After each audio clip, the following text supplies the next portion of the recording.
Hey everyone, and welcome back to the Travel Mug podcast. So, if you didn't know, we are Canadian. We are Canadian. We are So, Canadian. as Canadians, we feel like we're probably experts in dealing with cold and snowy weather since we've been doing it, and Meg and I did the math, for a combined 84 years. I would And like to mention, lucky you, I take up a large majority of those 84 years, but it is true. It is true. No, and then as soon as I did that math, I was like, all I heard was the "It's been 84 years" quote from the Titanic. We're not quite that old yet, thankfully. No, no. So anyway, we know that not everyone is used to dealing with the cold and the snow, and I am currently planning and not packing yet because I'm gonna do that the day Or before, the day but of. or yeah, probably the day of. My late November adventure to Toronto. So I thought we could chat about what to pack and how to stay warm when traveling to a cold place and some general winter trip planning tips. So, Megan, let's start off with what is cold weather? What's considered cold weather? Alrighty, well, I'm going to put on my meteorological hat. I don't think I said that Okay. properly, but that's what I'm going to do. I think this episode's good timing as we move into this season, at least for the Northern Hemisphere. So I think this is really good timing. So, yeah, cold weather is terrible. How do you, and I know, don't get me wrong, winter itself can be beautiful. I love nothing more than a snowfall without wind, the quiet that it brings, and how everything in the world feels like it's standing still. Winter does truly have its moments. Yeah. However, winter is different from cold weather, and cold weather can be uncomfortable and inconvenient, but it can also be very dangerous. And you should know what cold means and ensure that you are safe and able to protect yourself from it. So let's review some terms you should be familiar with. Get out your pens and papers. If unless you're not old like us and you just take out your phone, make a couple notes. So wind chill, it is the combined cooling effect of wind and temperature. They are a terrible combination in my opinion. True. The worst. Frostbite, also not great. It is the freezing of the skin and the body tissue that's just below the layer of skin. So this can happen when temperatures fall below -15 Celsius and 5 Fahrenheit. And in a situation with wind chill of -16.6 Fahrenheit or -27 Celsius, which does happen, Mm. frostbite can occur to exposed skin within 30 minutes. Yeah, that's fast. Yes. Now, we aren't reviewing these to scare you, but instead just make you aware that cold can be serious business and you should respect it.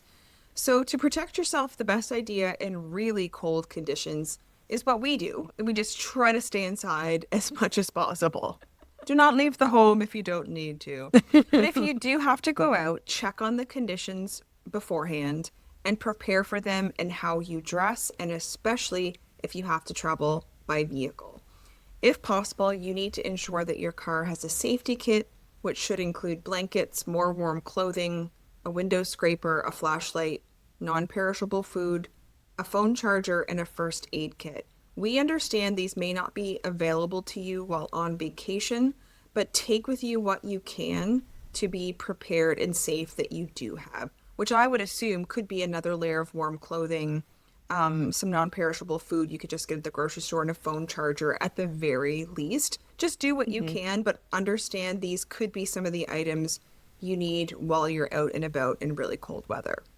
Now, my least favorite topic is what clothing to pack for literally any occasion. But Jen, for really cold weather, I'd love for you to sort of walk us through, and me as well, what might be some good ideas for packing for cold weather. Yes. Okay. So dressing for cold weather is all about the layers. You gotta layer it on. You need to be able to mix and match your clothing depending on what you're doing and the weather. Because sometimes it's not cold enough to need all of your layers, but then sometimes the next day it is cold enough to need all of your layers. So on the top, I would start with base layers. Honestly, like regular t-shirts are what I normally pack and wear in the winter. But if you plan to be outside a lot or you're going somewhere like really cold, you might want to consider thermal base layers. So they're built to keep you warm and wick sweat away. Then you're going to need another layer and so many layers, trust me. I have a fleece sweater that I really like, and it has like a really high neck, so it keeps my neck really warm. I really like that. And if the temperature's not too cold or wet, I wear this as an outer layer. Like for instance, I went for a walk yesterday and it was like, I think 9 degrees Celsius, and that's what I wore as my outer layer.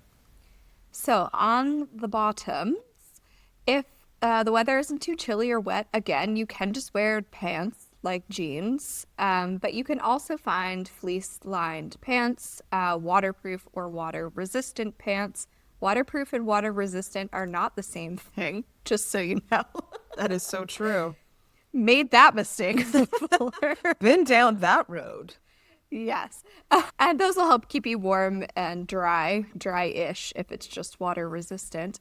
I've also worn like just regular leggings under jeans to help me stay warm. That is an option.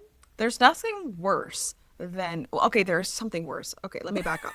No, in the cold, it is terrible when you have like numb legs because you didn't properly plan and you like reach down and like smack your own leg and it doesn't even feel like it's your own. Like nobody wants that sensation. These are very important things. Like layering on the bottom can also be key if you don't have like the water resistant or waterproof or whatnot. But it's really important to keep legs are big. So it's a big part of your body. So it's key.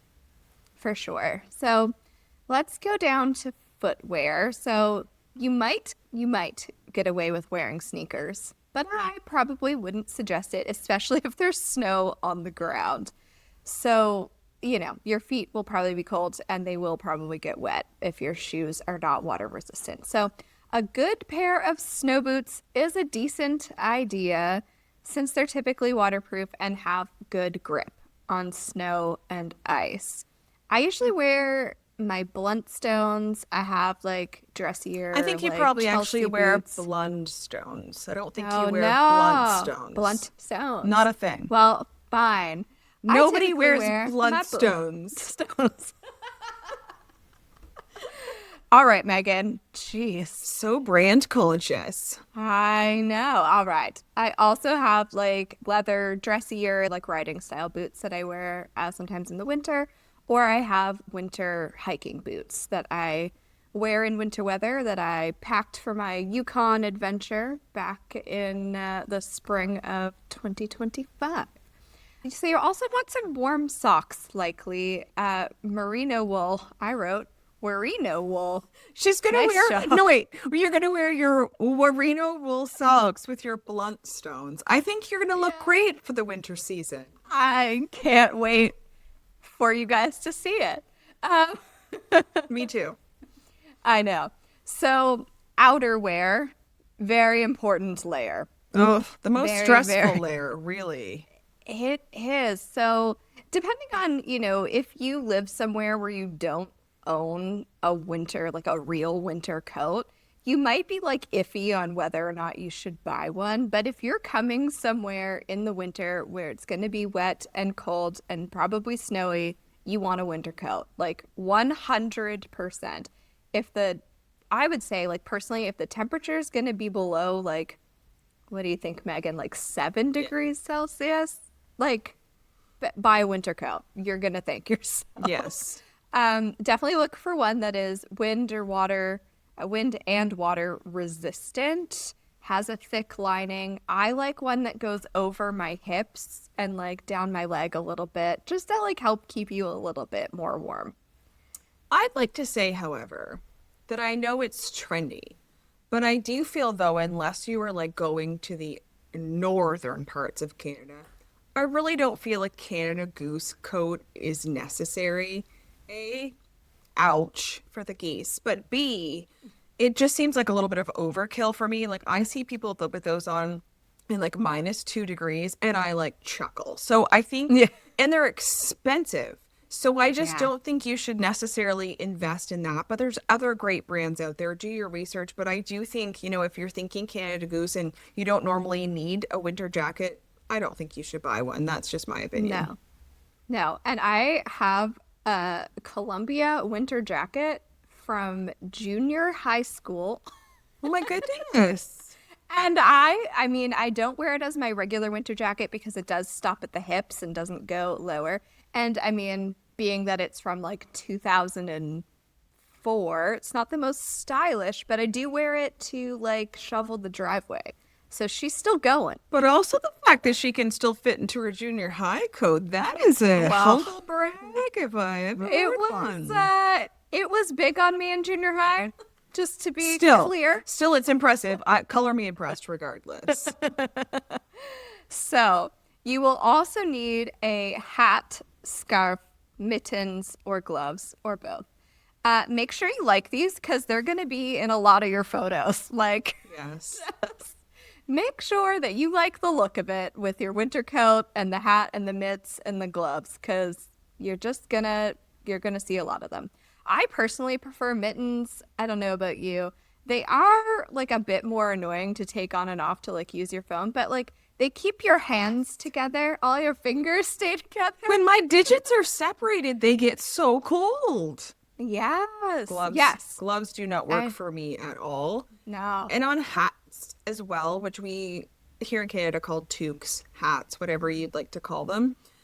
I have curly hair, so I have a battle with the toque because my hair is a pain in the butt. So putting one on flattens my whole head. So I did just want to mention to other curly haired people out there that you can actually get ones with silk lining on the inside and they still flatten a little bit, but it's better. So if you're worried about that, hats are super, super important. So that could be something you could check out as well. It has been a good investment for me and it wasn't that much more money.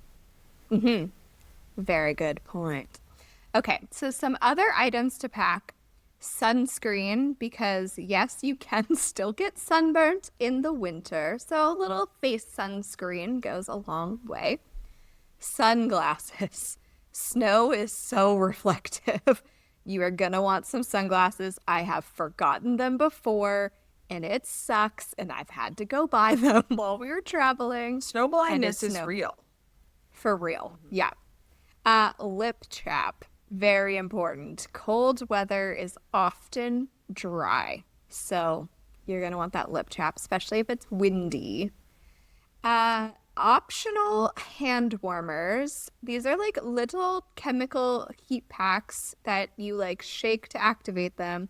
And you can stick them in your mittens and they can help keep your hands warm. I haven't used these in forever, but we used to pack these going to the rink to watch hockey games. Yes. They were a game changer. I mean, lastly, a travel mug because it is the Travel Mug podcast. We love a travel mug. Pack one that keeps drinks warm for a while, something like a Yeti that you can carry around with you, and even just have like hot water and lemon just to help keep you warm and hydrated. Yes, those are very, very good tips. I do have to say, having gone to Iceland a couple times, and no, it wasn't winter, but still it was very unpredictable weather. I think packing for colder weather is harder because it takes up more room. You have to be very strategic because you're going to probably have to wear that winter coat and the winter boots on the plane to save the room from your suitcase. So in my opinion, don't leave this until last minute because A, you'll probably have to have some items you're not used to if you're not coming from a cold place already, but B, you're going to have to be a bit more strategic with actual packing. Yeah, that's a really good point. Definitely wear your bulkiest items on the plane. Yes, exactly. Yeah. All right, Megan, let's talk about people coming to a colder climate and renting a car. What should they know? Great question. I would love to tell you. I have lived in Canada my entire life, and winter driving is terrifying to me. So let me rephrase that. I don't mind driving if it's like the season of winter. I am just very scared of driving on snowy or icy roads. That is not how I get my thrills. Like, to me, it is one of the scariest things. I'll just stay home. I don't care what I'm missing. What about you? Yeah. Yeah. No, it's not for me. It's not for me. But my husband is much more comfortable with it. Peter's So the same. he He will. actually enjoys it, which freaks me out. I know. Okay, Peter. Yeah. Slow your roll. And we don't travel much in the winter to cold places because we already live somewhere cold in the winter.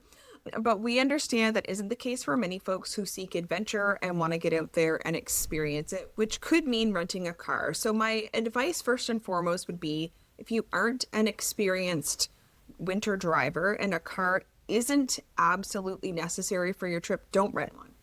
It's better to be safe than sorry. If you don't really need it, you can get cabs or Ubers and you're not going out into the countryside or whatever the case might be. Just don't do it. But if it is needed to carry out what you want to do while on vacation, here are some things to consider when renting. First and foremost, I cannot say it enough, is winter tires. You will likely pay more to rent a vehicle with winter tires, and also there will be less inventory of vehicles equipped with winter tires because, of course, they're in higher demand that time of year. So that said, you're going to need to plan ahead if winter tires are a must for you, and they should be. Upon pickup, ensure that the vehicle has the features you reserved it for, so i.e. the winter tires, etc., and check for any damage as you normally would. So taking some pictures and a thorough inspection, and ensure the vehicle has a window scraper and you have all the insurances needed. Accidents are more often to happen in snowy and icy roads, so make sure you have some type of coverage. Before you set out on your travels, make sure you are comfortable with the vehicle controls and how the features work so that you aren't panicking to figure anything out while encountering winter weather. The emergency kit I was talking about earlier, try to ensure you have some or all of the items, even if you have to stop and pick some up in your destination, because obviously that would be more to travel with. So just pick it up on location. If something happens, you'll never regret being prepared. Always be aware of the forecast. We live and die by the forecast, literally here in the winter. So make sure you're always watching for that on your trip, as well as road condition reports. You literally can just Google it. You will find what you need. Also, ensure your levels of gasoline are always up in your vehicle. Try to have the fullest tank possible. I know it's not always possible to be full, but never let it get too low. Know the emergency numbers for the country that you are in case something does unfortunately happen. You don't want to be wondering, how do you get help? And have the rental agency information handy in case you run into any other types of issues with the vehicle. And finally, drive cautiously no matter how the people around you are driving. A, the world is full of idiots. But B, it could also be the case that the other drivers around you are more confident in winter conditions. It's something they're very used to. Their vehicle is really going to be able to handle it, etc. Whatever the case might be, just drive safely and arrive safely. Yes, those are great tips and some things that people should listen to if they live here, Even locally. because they don't listen. So let's talk about some tips for planning a wintry trip. General tips. So be aware that it may not be tourist season where you're going. That could And happen in the things- fall, actually. you know what? After Canadian Thanksgiving, you're pushing your luck. Good luck here. to you. Yeah, no. Between Canadian Thanksgiving and May long weekend, it's a crapshoot, really. But many museums and parks and tours are seasonal, and they may have reduced hours, or they might be closed completely. You just don't know. So do your research. Our favorite saying, ahead of time. So be prepared for weather delays and build that into your timeline, whether you're driving or you're flying. So if you're flying and you have a connecting flight, pick an itinerary with a longer layover so you're not rushed. I don't think I've ever left Halifax on time in the winter. I Not have. once. Have you? Yes, going I don't think I south. ever have. Well, that's impressive. Yes, But thank you, thank you. I have never had the luxury of leaving Halifax on time because you always have to de-ice, and then you always end up in a lineup for the plane de-icing, and it takes way longer than you think it's going to, and it sucks. So Yes. just build that into your timeline so you have a layover where you're not less than an hour would be crazy town in the winter. Travel insurance. So, this is important all of the time, as we always say, but even more so in the winter. There's more viruses around, there's more of a chance that you'll get sick. And the right insurance is extremely important if you plan to participate in winter sports, as most insurances do not cover like adventure sports like skiing, snowboarding, snowmobiling, or even tobogganing. So make sure, I know, Megan, I'm just saying, I don't do make those sure, activities, so I wouldn't even think about that. yeah, you got to make sure that it's covered. A lot of insurances, I know Safety Wing that we've talked about before has an add-on that you can be covered for all of these things. So just make sure that whatever you're doing is covered by your insurance. That's a great tip. I as a Canadian, had no idea, so that's amazing. Well, you're learning things I here. love that. All right, hydration, like I said earlier, winter weather can be super dry, so make sure you're staying hydrated. I know I hate drinking water all the time. Megan and I were just talking about this before we started recording the podcast. I hate drinking water, and especially in the winter because I don't want to be more cold. So warm water or herbal tea is my favorite thing to drink in the winter. I still drink all the water, but I get that. Water isn't everyone's favorite. I totally get it. No. So, phone batteries die faster in colder weather. And this is how I ended up wandering around New York City in January with a dead phone, which is not ideal. Luckily, we were in a location where we knew what subway to take back to our accommodations, but it could have been not good. So pack an external phone charger so that that doesn't happen to you. Alternate indoor activities with outdoor ones. Wintry weather is a great time to check out museums and warm up for breaks throughout your day instead of just wandering around outside all day. Don't forget to pack a bathing suit for the hotel pools, saunas, maybe a Nordic spa. That's my favorite way to spend some winter weather. Yes. And finally, to kind of sum up all of these tips, be flexible. So whether you live in a wintry place or you're visiting one, plans will not always work out. And Mother Nature, she don't care what you have planned. She's just going to do her thing. So check the weather forecast and, be safe and understand that things change. Yep. I love that. Well, that is it for this week's episode. We hope and the goal here was to be able to provide some tips and information that can help you plan safely to have a fun winter adventure. It isn't everyone's favorite season, but there's so much to do and experience during winter that it can make for a wonderful vacation if you are properly prepared. So if you enjoy the show, consider leaving us a review on Apple or Spotify, or you can buy us a coffee with the link in our show notes to help support what we are doing here. You can always find us on social media at Travel Mug Podcast. And until next time, bye. Bye.